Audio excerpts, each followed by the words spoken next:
दोस्तों, कुछ दिन पहले I was just going through a news और उस न्यूज में मुझे पता चला कि मैथ्स का जो एक सर्वश्रेष्ठ पुरस्कार है, रामानुजन पुरस्कार, उसे एक व्यक्ति को देकर सम्मानित किया गया है। हमने कहा मैथ्स, वाह बढ़िया है, यस यस। और उस मैथ्स के सर्वश्रेष्ठ पुरस्कार से, रामानुजन पुरस्कार से एक व्यक्ति का सम्मान होना मेरे लिए बहुत बड़ी बात थी। फिर मुझे पता चला कि वो व्यक्ति, दुनिया में सिर्फ 3 व्यक्ति ऐसे, उनमें से एक थी। मैंने कहा वाह, बहुत बढ़िया बात है। फिर मुझे पता चला कि उन्हें ये जो पुरस्कार दिया गया वो इसलिए दिया गया क्योंकि उन्होंने मैथ्स के सबसे कठिन जो 8 चैलेंजिंग ओपन प्रॉब्लम्स है, उनमें से एक प्रॉब्लम था ज़ैरेकी कैंसिलेशन प्रॉब्लम। उसे सॉल्व करने के लिए उन्हें ये पुरस्कार दिया गया। मैंने कहा वाह, नाम है कितना बड़ा गया, ज़ैरेकी कैंसिलेशन प्रॉब्लम। फिर मुझे पता चला कि अरे, ये व्यक्ति तो इंडियन है। तो बस अभिमान लगा कि वह मेरे देश की कोई व्यक्ति है जिनको ये अवार्ड मिला है। और फिर मुझे पता चला कि ये व्यक्ति एक महिला है, डॉक्टर नीना गुप्ता। तो मैंने कहा वाह, दैट्स ग्रेट। क्योंकि जब भी मैं आजू बाजू में महिलाओं को देखती हूँ ना, तो मैथ्स है, कैलकुलेशन है, कॉमर्स है, फाइनेंस है, ये सारी चीजें वो कहती है कि ओके, मेरे लिए कोई और देख लेगा। They generally take help of someone. और यहाँ पे खुद एक व्यक्ति हमारे सामने एक एडल बन के खड़ी थी, जिन्होंने खुद मैथ्स में सर्वश्रेष्ठ पुरस्कार जिन्हें मिला था। तो फ्रेंड्स, ऑब्वियसली क्यूरियोसिटी बढ़ गई और उनकी लाइफ स्टोरी के बारे में मैंने जानना शुरू किया। तो आज मैं आपके साथ यही मेरी कुछ लर्निंग्स है जो आपके साथ शेयर करूंगी। तो मेरी सबसे पहली लर्निंग क्या है पता है? Focus on one thing. जब नीना जी छोटी थी तो उनके पिताजी तो थे, वो पिताजी उन्हें और उनके भाई को कुछ मैथ्स के प्रॉब्लम देते थे या फिर कुछ पजल्स देते थे। उनके माताजी और पिताजी दोनों भी मैथ्स में बहुत अच्छे थे और वो बहुत ही आते जाते एज अ फर्म वो प्रॉब्लम्स देते थे, वो सॉल्व करती थी, पजल्स देते थे, वो सॉल्व करते थे। और उनके भाई में और उनमें हमेशा ऐसी कंपटीशन लगती थी हेल्दी वाली कि कौन सॉल्व करेगा पहले। और पिताजी बोलते भी थे कि देखते हैं who will solve the first. तो जैसे उनके पिताजी ने ये फॉर्मूला वहां पे इस्तेमाल किया कि मैथ्स हम सीखेंगे तो लर्न विद फन के साथ सीखेंगे, तो नीना जी और उनके भाई दोनों का भी मैथ्स का इंटरेस्ट बहुत ज्यादा बढ़ने लगा and they used to enjoy solving maths. वो कहती है मैथ्स मेरे लिए क्या है? तो मैथ्स मेरे लिए सबसे ऊपर की थिंग है। That is the only thing above everything. That is her statement which is really amazing.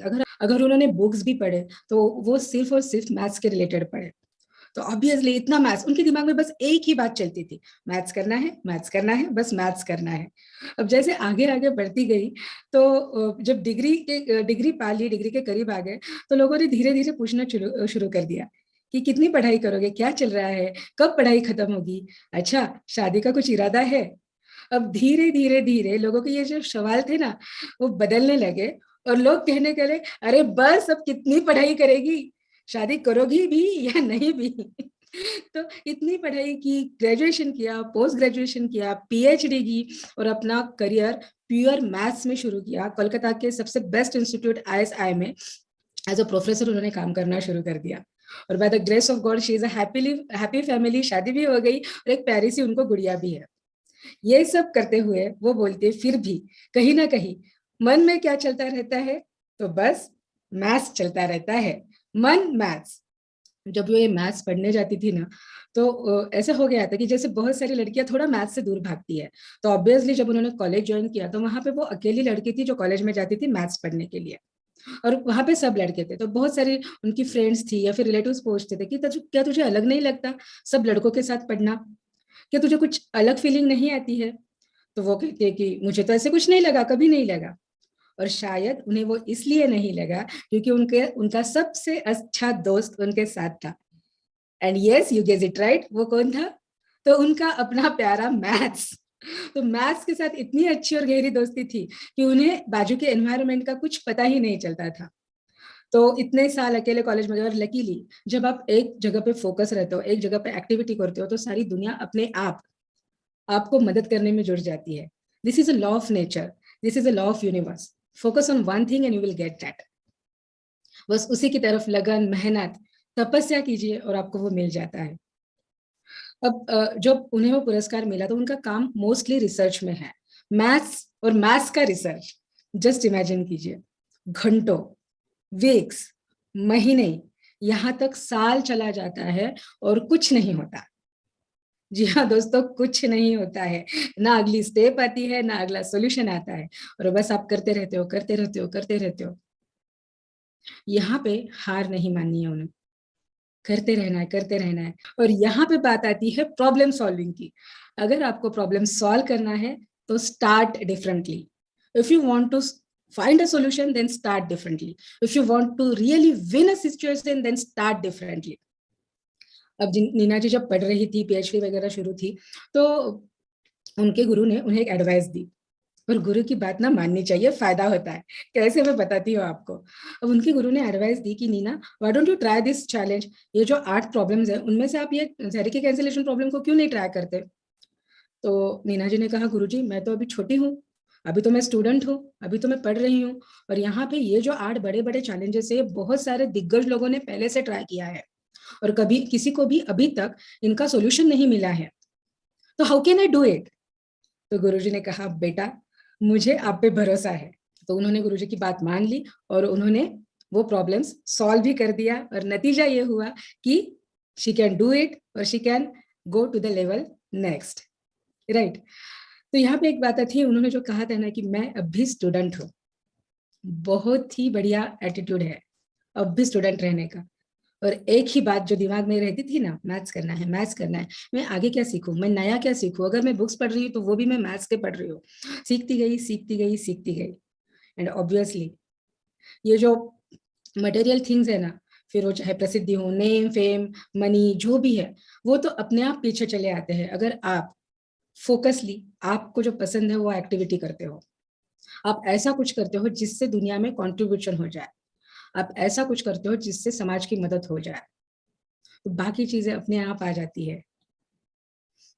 तो ऐसे ही वो मैथ्स करती गई, और अब भी वो कहती है, इतना सबसे सर्वश्रेष्ठ पुरस्कार मिलने के बाद भी वो कहती है कि still I am a student, मैं अब भी स्टूडेंट हूँ।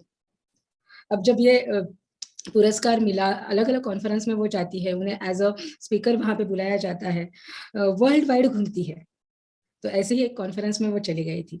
अब कॉन्फ्रेंस के बाद कॉन्फ्रेंस डिनर ऐसे एक कंसेप्ट होता है, जहाँ पे सब लोग डिनर के लिए जाते हैं। तो उस डिनर में जाते वक्त एक कार आई, उस कार में दुनिया के सबसे बड़े मैथमेटिशियन बैठ गए, और नीना जी को मौका मिला कि उसी कार में उनके साथ बैठने का। अब उस कार में उनके और एक कलीग थे जो उनसे सीनियर थे, और उनके खुद के गुरु भी थे। अब जैसे ही कार आगे चलने लगी, उनके कलीग ने सर्वश्रेष्ठ मैथमेटिशियन से कुछ बातें करना शुरू किया कि सर प्लीज आपका कुछ नॉलेज शेयर कीजिए, हमें बताइए कि हम ये कैसे कर सकते हैं, कैसे आगे लेके जाना है। और उस वक्त उन्होंने कहा कि हाँ, मैंने उसमें कुछ कंट्रीब्यूशन जरूर दिया है, लेकिन हाल ही में मुझे पता चला है कि कोई इंडियन है जिन्होंने वो प्रॉब्लम्स को अलग तरीके से सॉल्व किया, and she can do it. तब नीना जी के गुरु ने कहा, yes you are right, one Indian has solve that problem, and that Indian is sitting just beside you. और तब उनका ध्यान उनकी तरफ गया कि एक छोटी सी, छोटे कद वाली, दुबली पतली लड़की जो इतने देर से शांत बैठी और सबका सुन रही है, वो नीना गुप्ता उनके साथ थी। जस्ट इमेजिन दोस्तों, कितना बड़ा सम्मान है कि दुनिया के आप जिस क्षेत्र में काम कर रहे हो, उस क्षेत्र में जो सबसे बड़े है, सबसे सर्वश्रेष्ठ है, वो कहते हैं कि यस, उस प्रॉब्लम के लिए आप उस व्यक्ति को रेफर कीजिए, उन्होंने बहुत अच्छा किया है, और आपको उनके साथ शेयरिंग करने का मौका मिलता है। And she could have it because of just 3 things: तपस्या, मेहनत, लगन। आपने मैथ्स क्यों चुना, जब उन्हें पूछा गया ना, तो उन्होंने कहा मैथ्स क्या है, कोई भी चीज, कोई भी एक्शन, कोई भी करियर किसी एक के लिए है और किसी एक के लिए नहीं है, ऐसे नहीं होता है।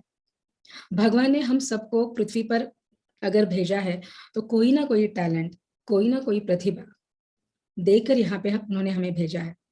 तो बस भगवान की जो ये देन है, उसका सम्मान कीजिए, अपने टैलेंट को पहचानिए, अपनी प्रतिभा को जानिए, और पूरे फोकस के साथ, पूरे लगन के साथ उसी एक पे हमेशा के लिए काम करते रहिए। तो ये थी मेहनत, लगन और तपस्या की कहानी, मोनिका की जबानी।